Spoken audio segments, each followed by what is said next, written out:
Bismillah. Assalamualaikum warahmatullahi wabarakatuh. Hamdan wa syukran lillah. Salaman wa salatan ala rasulillah. Wa ala alihi wa sahbihi wa mawalah. A'udzubillahi minasyaitonir rajim. Bismillahirrahmanirrahim.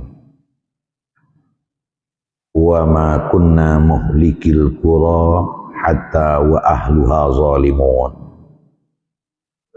Wa qala wattaqu fitnah la tusibanna alladhina zalamu minkum khassah. Ila akhiril ayat. Sadaqallahul azim. Kaum muslimin, Bapak Ibu jamaah maghrib yang dirahmati Allah,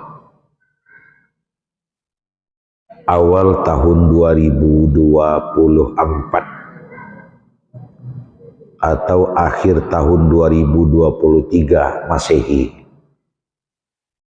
khusus untuk kita Sumatera Barat, terlebih lagi Agam, Tanah Datar, dan tentu termasuk Padang Panjang, adalah tahun-tahun yang cukup memberikan renungan kepada kita, dan ini ditandai dengan berulahnya Gunung Merapi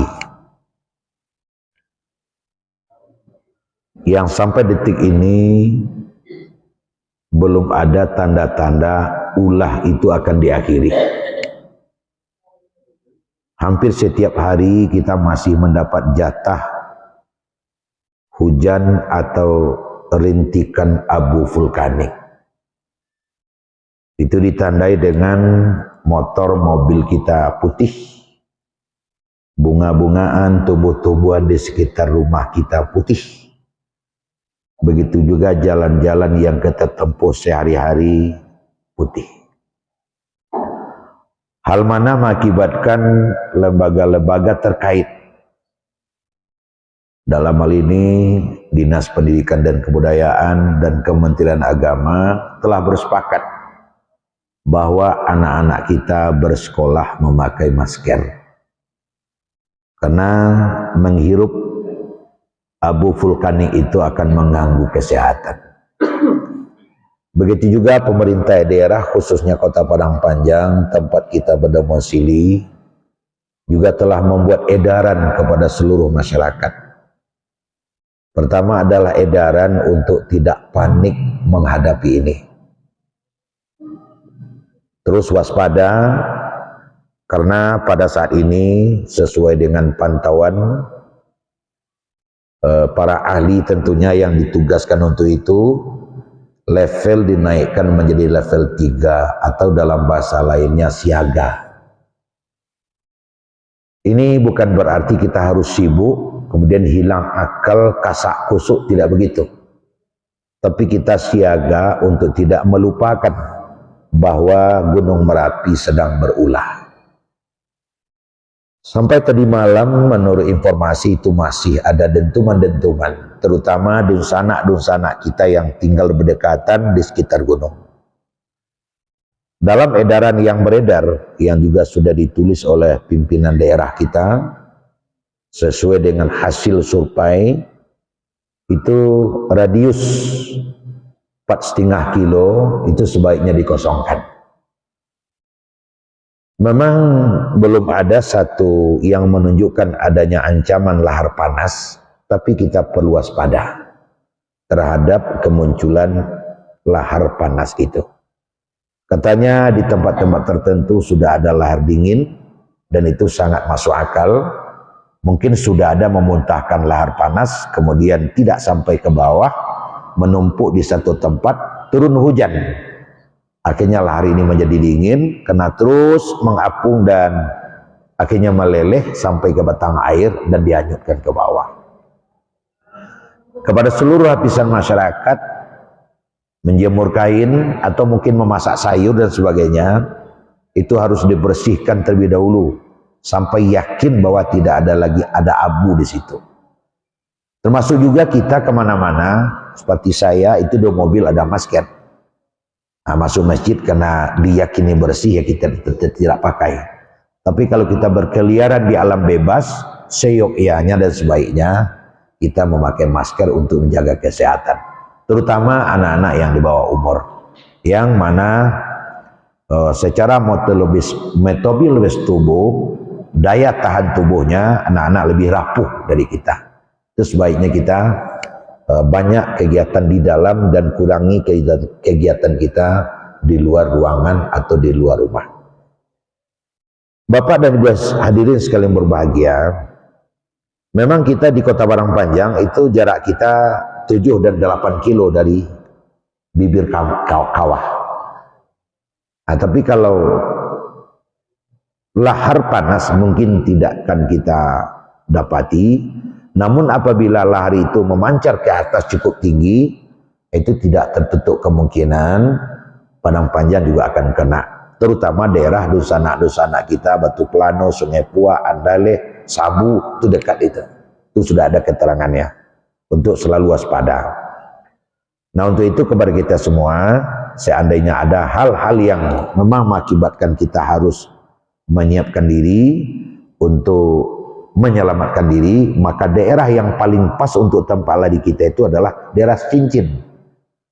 Nah, jangan lari ke Batu Sangkar. Itu lari ke Batu Sangkar itu melewati mendaki ke situ nama cak membuat dalam lagi. Itu jadi kita lari kalau daerah kita adalah ke daerah Padang, daerah cincin. Tapi kalau di sana kita yang di Andaleh, tentu larinya ke Batu Sangkar terus ke Sawalunto. Kalau seandainya begitu, tapi sampai detik ini belum sampai kepada tingkat yang seperti itu. Maka pada malam ini kaum muslimin muslimat kita akan coba untuk membicarakan bagaimana kita menyikapi hal-hal yang terjadi seperti itu. Allah Subhanahu wa taala adalah penguasa alam semesta.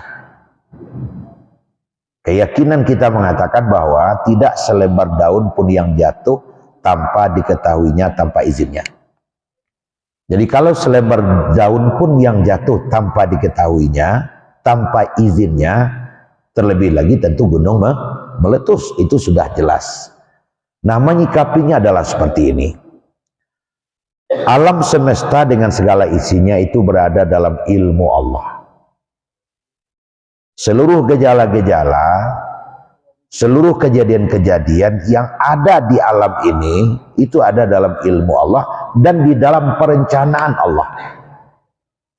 Mulai semenjak mau menciptakan alam ini dan sampai memelihara alam, karena Allah lah yang menciptakan, Allah lah yang menjaga, yang pada akhirnya nanti Allah pula yang mengakhiri segala-galanya.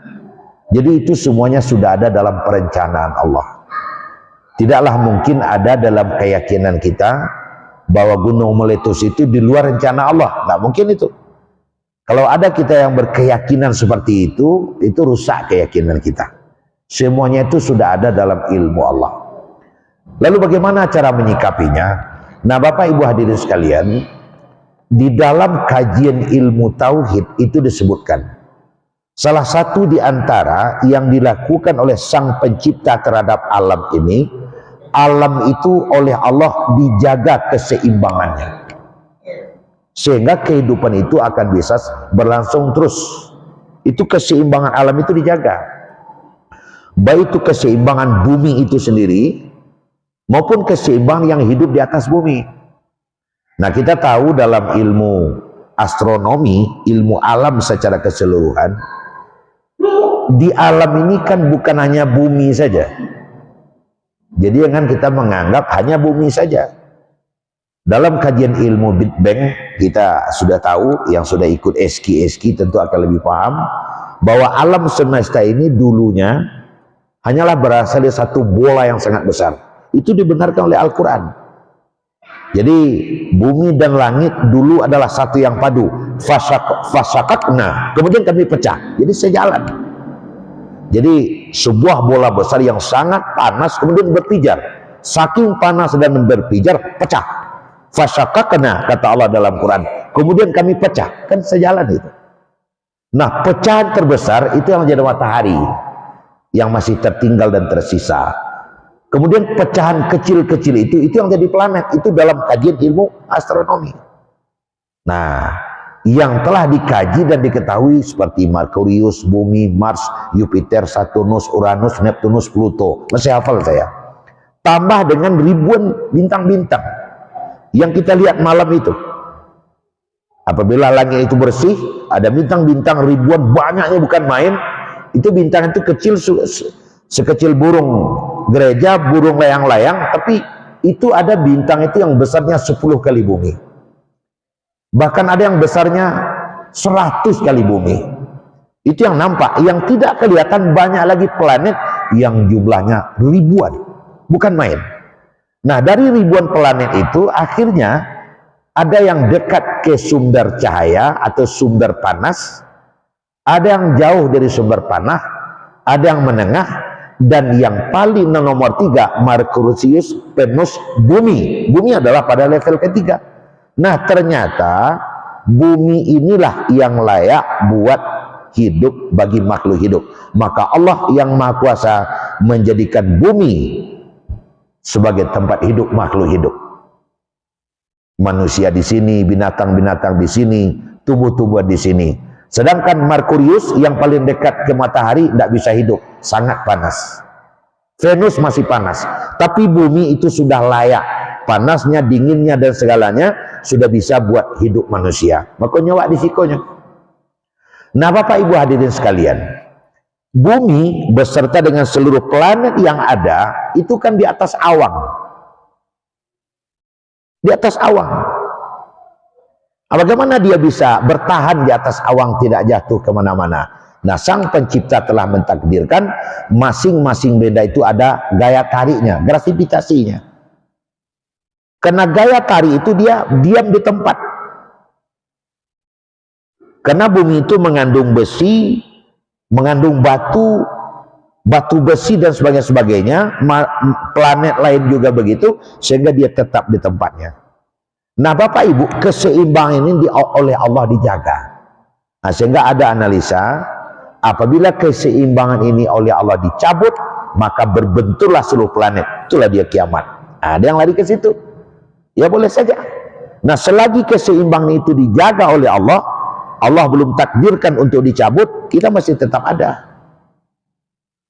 Sama'un fatarat, kawakibun tasarat, bintang bertabur, langit runtuh. Itu keseimbangannya sudah tidak ada lagi. Jadi dia seimbang, bergerak mengelilingi matahari, bergerak pada sumbunya. Banyak kajiannya. Nah, Bapak Ibu hadirin sekalian, di antara yang perlu kita kaji dan ada kajiannya, baik secara ilmu astronomi maupun dalam Al-Quran itu disebutkan bahwa gunung-gunung adalah salah satu di antara yang oleh Allah diciptakan untuk menjaga keseimbangan bumi. Pasak bumi. Nah, kan begitu, pasak bumi. Kenapa bumi harus dipasak? Karena bumi menanggung beban. Beban apa? Itu mawa hidup teh.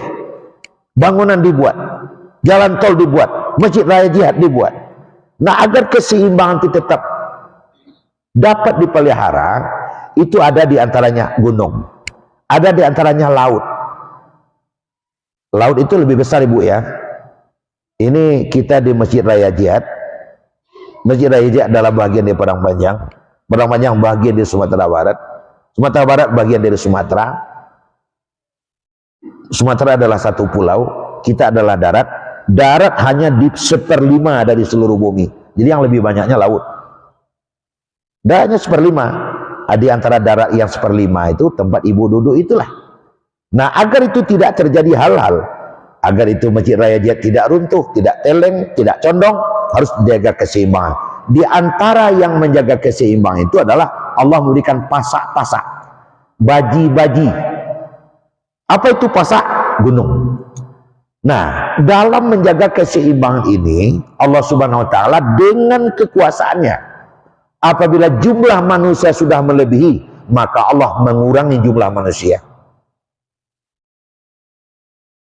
Artinya tidak cukup dengan hanya menunggu kematian-kematian biasa saja, maka Allah memberikan kebijakan yang maha kuasa itu, hakim maha bijaksana, dengan dalam satu waktu banyak yang meninggal. Itu Allah sedang menjaga keseimbangan hidup. Nah, apabila gunung rasa-rasanya akan merusak keseimbangan alam, maka Allah perlu meletuskan gunung itu agar keseimbangan tetap terjadi, agar hidup tetap berlangsung. Nah, seperti itu. Apakah itu banjir, apakah itu angin dan sebagainya, itu adalah dalam rangka itbaqul alam, menjaga keseimbangan alam. Caranya seperti itu, memahaminya. Kenapa? Karena Allah sudah tetapkan dalam Al-Quran, innallaha la yuhibbul fasad. Allah tak akan mungkin menginginkan yang merusak.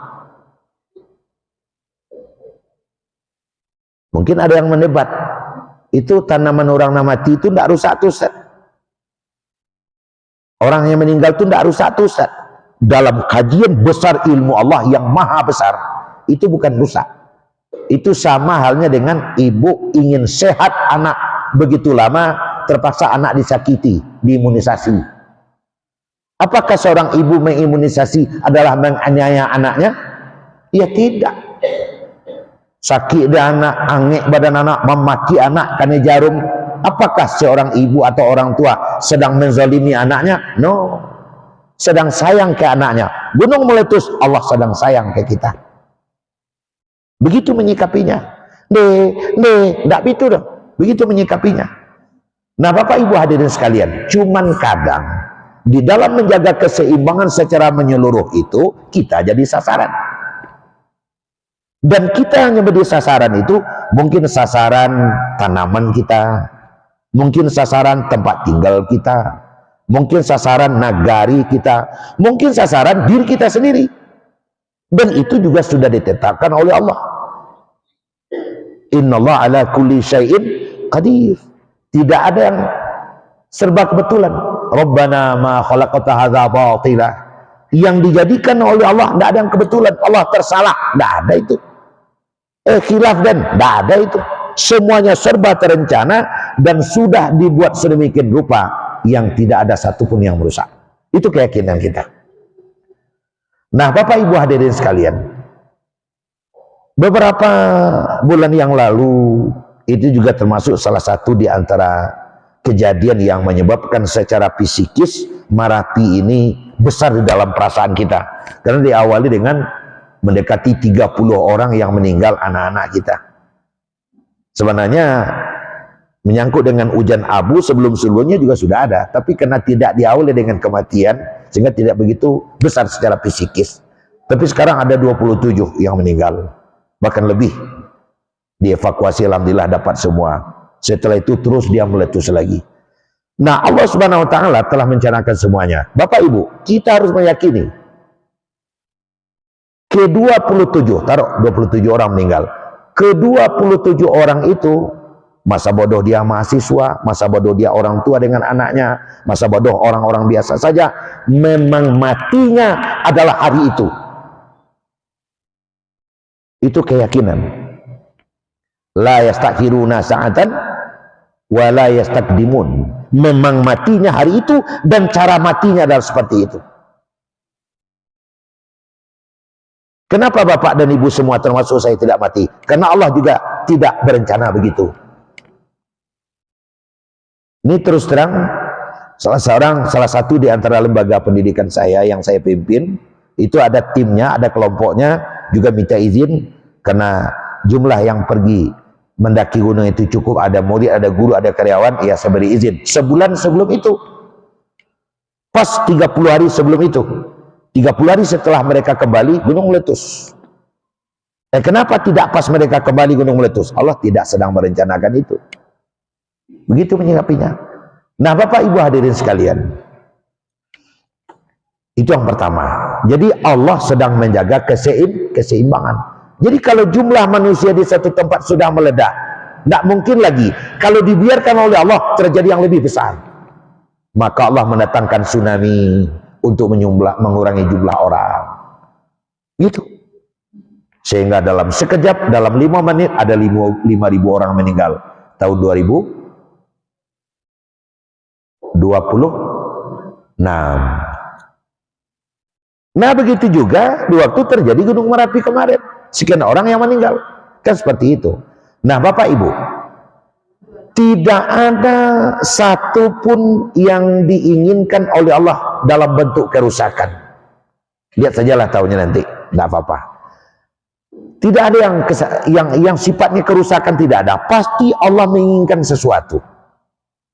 Nah, Bapak Ibu hadirin sekalian, bagaimana Ibu dan Bapak bisa membantah saya kalau saya mengungkapkan dari mimbar ini, dari meja ini, Yusuf tidak akan jadi raja kalau tidak dimasukkan masuk sumur oleh saudaranya. Coba bantah. Tidak bisa dibantah itu. Bagi yang sudah pernah mendengarkan, membaca dan mengamati, memahami cerita Yusuf, langsung tangkap itu. Saudara-saudara Yusuf begitu iri kepada Yusuf karena Yusuf katanya paling disayangi oleh ayahnya. Akhirnya berniat untuk membunuh Yusuf. Minta izin kepada ayah membawa adik, akhirnya adiknya dibawa ke hutan. Katanya pergi berburu main-main dengan adik, padahal maksud terselubung membunuh Yusuf. Apalagi pakai Yusuf, Pak. Dibuka bajunya, dibuka pakaiannya, dikabek kakinya, diturun dengan ke semua untuk membunuh adiknya. Sampai di rumah, di mana baju Yusuf sudah digelimangkan dengan darah serigala yang dibunuh. Ayahnya mencium, Yakub buta, ini bukan darah Yusuf. Di sisi lain, musafir yang sedang lewat kehausan ngambil air di sumur, diturunkan itu ember, ditarik, yang menempel adalah anak. Oh, ini anak ganteng, ini bisa dijual ini. Dijuallah anak itu di pasar budak Mesir. Kena jual belinya mahal, yang mampu membeli orang istana. Besarlah Yusuf di istana. Dia akhirnya jadi bendahara. Bla bla bla bla, banyak kejadiannya. Gak mungkin kita sebutkan. Ternyata tahta raja telah menunggu Yusuf. Bisa kita buat kalimatnya. Yusuf menangis ketika dipurukkan masuk sumur oleh kakak-kakaknya adalah sedang menuju tahta raja istana. Disabu, diayangi, di Batu Pelano, banyak sekarang saudara-saudara kita yang termenung karena ada palawijanya, apakah itu sawi, apakah itu terung dan sebagainya, sudah pada. Saya bilang sama mereka, bapak dan ibu sedang dimasukkan sumur, yakinlah kursi raja sedang menunggu. Saya bilang, karena Allah sedang bekerja dan rencana Allah kita tidak tahu. Kita sangat bodoh dan terlalu bodoh, apalagi mengatasi rencana Allah. Bagi Allah tidak ada satu yang mustahil. Nah, Bapak Ibu hadirin, Allah melengkapi lagi bahwa ternyata di setiap kulit bumi, dimanapun, apakah dunia bagian barat, dunia bagian timur, utara, selatan, Indonesia, Malaysia, Filipina, Singapura, Asia Tenggara saya baca, Australia, benua Eropa, Afrika dan sebagainya, semuanya ada potensi malapetaka, potensi musibah sesuai dengan karakter tempat masing-masing. Kalau daerah yang banyak gunung, potensi musibahnya gunung meletus. Kalau seandainya daerah itu adalah gurun pasir, potensi musibahnya gurun pasir, badai gurun. Badai gurun itu masjid bisa digulung itu. Kalau daerahnya seperti Afrika, Amerika, sering kita dengar tornado, puting beliung. Jadi tidak ada kulit bumi ini yang tidak ada potensi musibahnya. Makanya Bapak Ibu, di mana kita tinggal, menetap sajalah di situ. Dek takwi di Gampo, pindah ke Jakarta. Ternyata banjir yang menunggu di situ.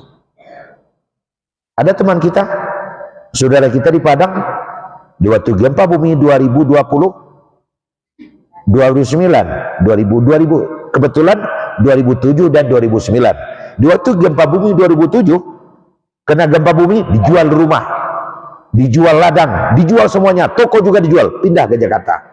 Kenapa? Kena gempa terus di sini. Takut. Apanya takut? Takut mati. Tentu begitu. Lari ke Jakarta. Setelah 2 tahun di Jakarta, muncul kerinduan ke kampung halaman. Maka mereka pulang. Oleh karena semuanya sudah serba dijual, maka menginaplah di Hotel Ambacang. Pada sempat menginap itu 2009 terjadi gempa, mati sadonya. Baca Pak. Subhanallah. Makanya Bapak Ibu di mana kita tinggal di Padang Panjang, tetaplah di situ. Kemana lari ada yang menunggu. Nah, permasalahannya begini. Apa guna musibah malapetaka disediakan oleh Allah? Ternyata namanya boleh musibah, tapi tujuannya 3. Jadi dia bisa 3 tujuan sesuai dengan orang yang kena musibah itu. Kalau yang kena oleh musibah itu adalah orang-orang yang beriman, maka itu namanya adalah ujian. Firman Allah, ahasiban nasu ayyakulu amanah. Jangan menyangka orang beriman setelah dia berkata kami beriman, ayutraku, lalu kami biarkan. Tidak, wahum la yuftanun, kami pasti menguji mereka dulu. Maka malapetaka untuk orang yang beriman berfungsi sebagai ujian. Kenapa orang beriman perlu diberikan musibah? Ujian. Kenapa diuji? Agar naik kelas. Nah, kalau sudah terjemahnya naik kelas, Bapak Ibu bisa tahu dah mana yang lebih berat ujiannya SD ketimbang SMA? Beratlah SMA. Mana yang lebih berat SMA pada perguruan tinggi? Berat perguruan tinggi. Mana yang berat S1, S2? Berat S2. S1 dengan S3? Berat S3. Nah, kalau level iman kita sudah S3, ujiannya pasti berat. Tapi kalau level iman baru SD, cecak saja. Nah, kan seperti itu. Makanya Nabi Muhammad SAW dan para nabi yang lain-lain ujiannya berat-berat karena level imannya sudah S3. Saya yakin kita berada dalam masjid ini, ada yang SMA, ada yang S1, ada yang S2, ada yang S3, dan saya sedang tidak tahu saya level berapa. Mungkin juga sudah level 3, siaga gitu. Nih, makin berat ujian menandakan iman kita makin kuat. Apa gunanya? Untuk naik kelas. Kalau kita sekarang kelas 1 ingin naik kelas 2, ya harus ujian. Kelas 2 kelas 3 harus ujian. Bahkan ada ujian akhir, baru bisa masuk SMA. Ujian akhir masuk perguruan tinggi tanpa ada ujian, haram, dan jangan mimpi siang bolong naik kelas. Nah, jadi makanya Abu Hurairah yang namanya sering terdengar itu 6 bulan saja tidak sakit, menangis dia. Anda bertanya Cik Nabi, setelah 6 bulan tidak sakit dah, mungkinlah jajuk Tuhan kamu. Karena tidak diuji. Makanya orang selalu dapat ujian menandakan Allah itu sayang. Allah ingin meningkatkan imannya, meningkatkan levelnya. Nah, makanya kepada saudara-saudara kita yang keliling Gunung Merapi, radius 4,5 kilo, yang sekarang sudah pada mati tanaman-tanamannya, kalian sedang diuji oleh Allah, karena Allah ingin meningkatkan iman. Nah, itu kalau yang ditimpanya orang beriman. Bagaimana kalau timpanya adalah orang-orang yang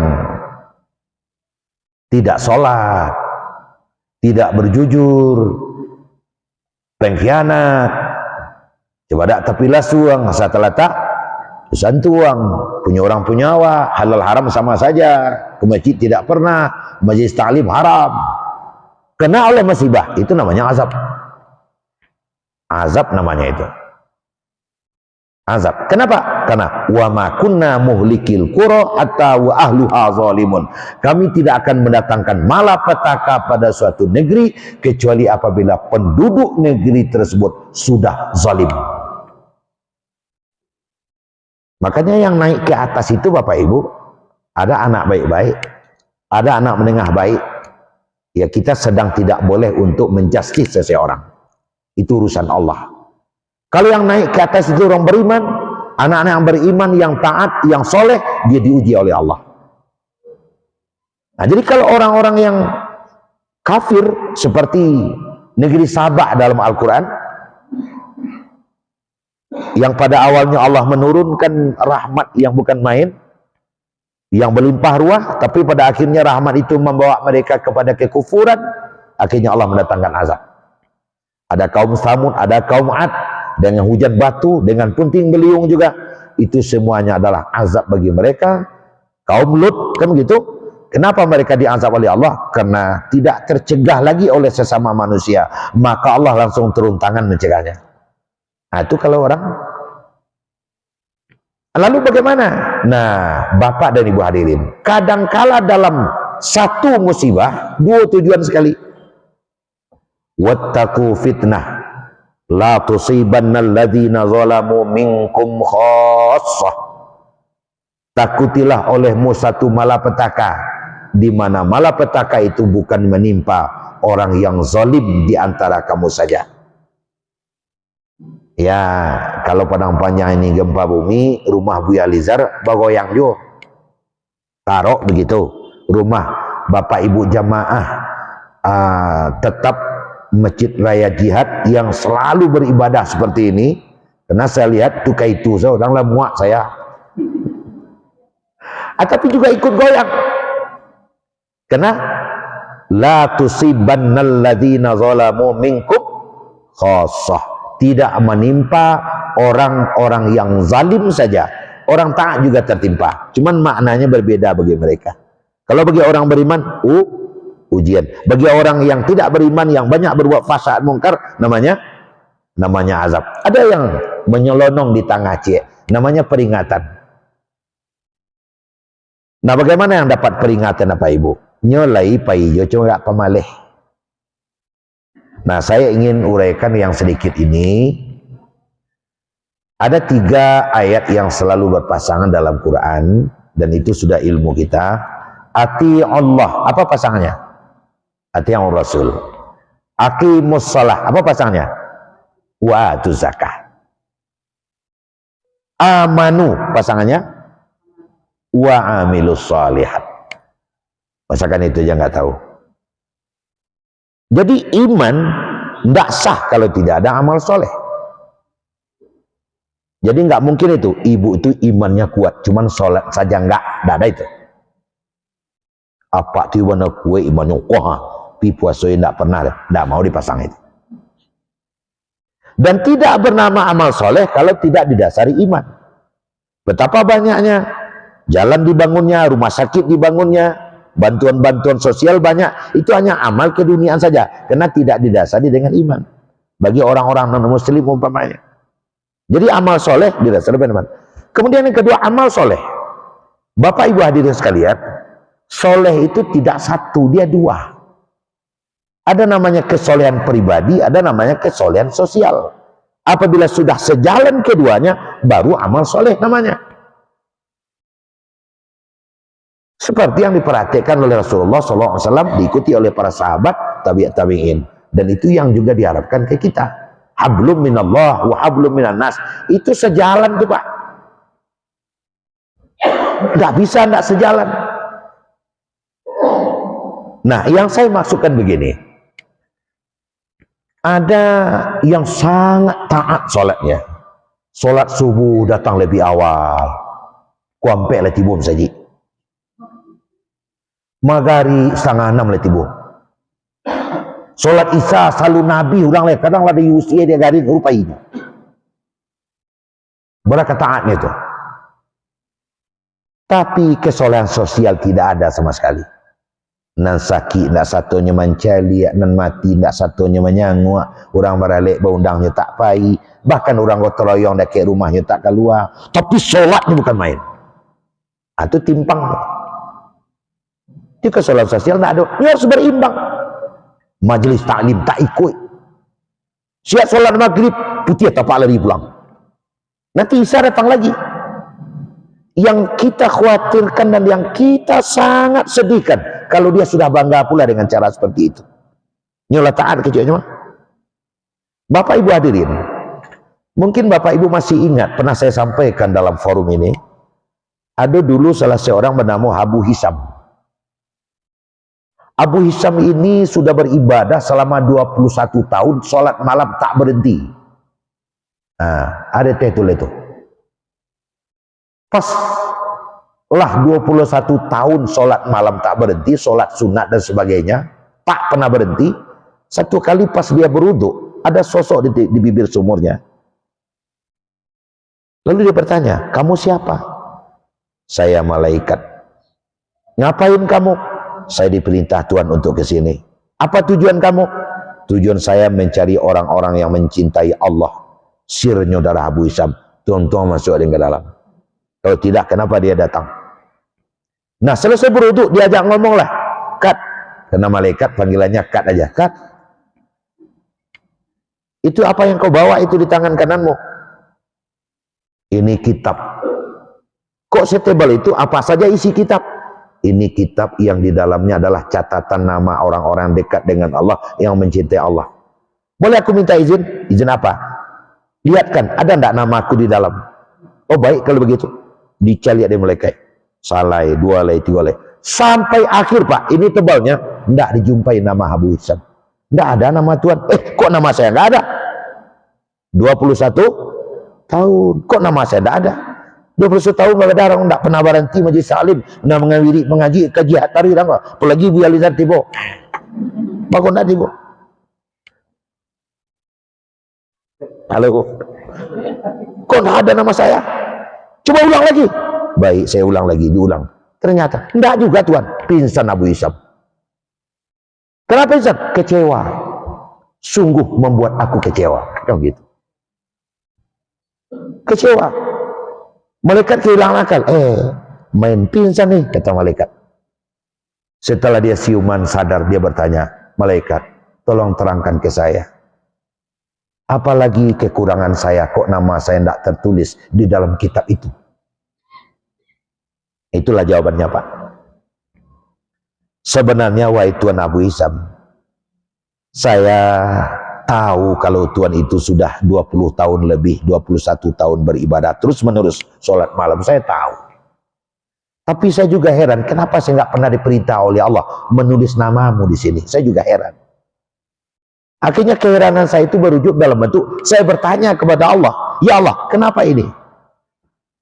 Akhirnya Allah menjawab, Allah tidak menyalahi kau sudah beribadah selama 21 tahun. Tiap malam kau sholat tahajud, sholat malam, Allah tahu. Masa kan Allah nggak tahu? Tapi kata Allah, ada 2 kesalahanmu. Pertama, lantaran kau sudah beribadah selama 21 tahun, tiap malam baca Quran kau banyak, sholat malam kau banyak, akhirnya kau merasa dirimu paling bersih dan paling suci.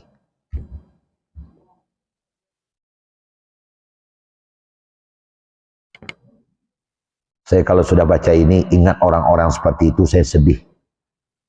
Akhirnya kau merasa paling bersih, kau paling suci. Kau tidak tahu ya Abu Hisham. Perasaanmu kau adalah paling bersih, kau adalah paling suci. Lantaran kau memang beribadah. Itu adalah rakitan setan, model menggodamu ahli ibadah.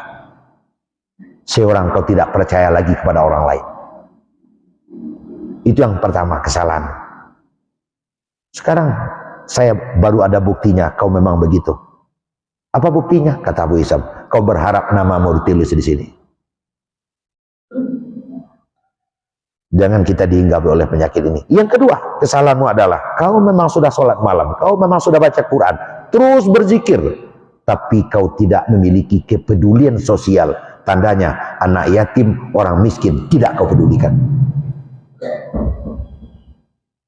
Nah, begitu Bapak dan Ibu, meletakkan posisi amal soleh. Jadi hablum minallah, mantap. Hablum minannas, mantap. Begitu dah. Jadi ibu-ibu ke sini duduk sebentar mendengarkan Buya mengaji. Itu dalam rangka hablum minallah dan hablum minannas. Tahu kita mana teman yang sakit, mari kita bareng-bareng melihat.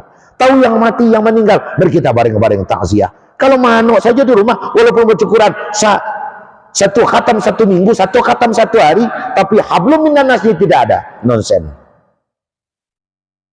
Karena agama Islam itu adalah satu paket, hablum minallah wa hablum minannas. Kadang kita melihat ada teman-teman kita Pak, menyapu maha Pak. Padahal dia orang taat. Sujudnya lama, zikirnya lama, sudah bersentuhan dengan kita. Ini yang saya. Dia menganggap begitu cara menjaga kesolehan. Salah pasang baunya Pak. Assalamualaikum, senyum. Assalamualaikum, senyum. Begitu Rasulullah, nggak buduk so.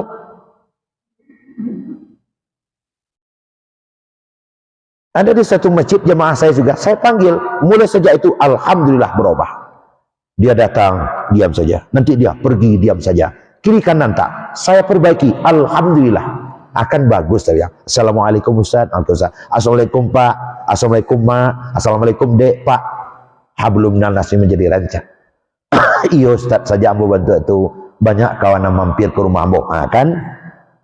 Datang kok takut orang ke rumah yang buduk saya tarik. Walaupun zikirnya sudah sekian banyak, sholat sekian, tidak membudi, ngiri ke orang. Seperti itu.